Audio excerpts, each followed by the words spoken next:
महत्त्वाची बातमी आहे, कारण मुंबईत सकाळी 11:24 आता हाय टाईड जाहीर करण्यात येतोय। त्यामुळे हाय टाईडचा इशारा दिल्यानं सतर्क राहण्याच्या सूचना सुद्धा आहेत।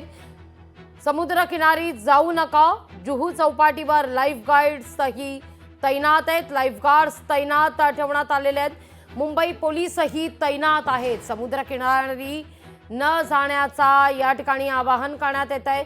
समुद्रकिनारी जाऊ नका असं आवाहन करण्यात आलेलं आहे, कारण मुंबईत हाय टाईडचा इशारा देण्यात आलेला आहे। स्वप्नील, लागवी नक्कीच समुद्रकिनारी जाऊ नका, खबरदारी घ्या असा इशारा मुंबई महानगरपालिकेकडून देण्यात आलेला आहे। सकाळी 11:30 वाजता भरतीचा इशारा सुद्धा देण्यात आलेला आहे। एकूण 4.75 मीटर उंचीच्या लाटा या ठिकाणी समुद्रात पाहायला मिळतील, कारण समुद्राला उधाण आलेला आहे। त्यामुळे लाईफ गार्ड सुद्धा या ठिकाणी समुद्राच्या मुंबईच्या चौपाट्या आहेत, विशेष करून या चौपाट्यांवरती तैनात करण्यात आलेल्या आहेत। अधिकचं सुरक्षा बळ सुद्धा त्या ठिकाणी ठेवण्यात आलेला आहे। मात्र पर्यटक असतील, मुंबईकर असतील, यांना समुद्र किनारी जाऊ नका असं आवाहन सुद्धा मुंबई महानगरपालिकेने केलेलं आहे। एकूण आज सकाळी 11:30 वाजता भरतीचा एक वेळापत्रक देण्यात आलेला, इशारा देण्यात आलेला आहे। त्याचप्रमाणे रात्री सुद्धा 11:09 सुद्धा 4.17 मीटरच्या लाटा उसळणार। त्यामुळे रात्री 11 वाजता सुद्धा या ठिकाणी भरती येणार असल्याचं सांगितलेलं आहे। त्यामुळे कुठेतरी भरती ओहोटी दरम्यान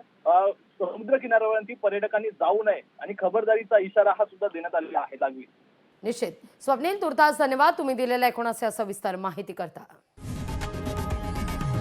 लोकशाही मराठी ऐका, पहा, जागरूक रहा।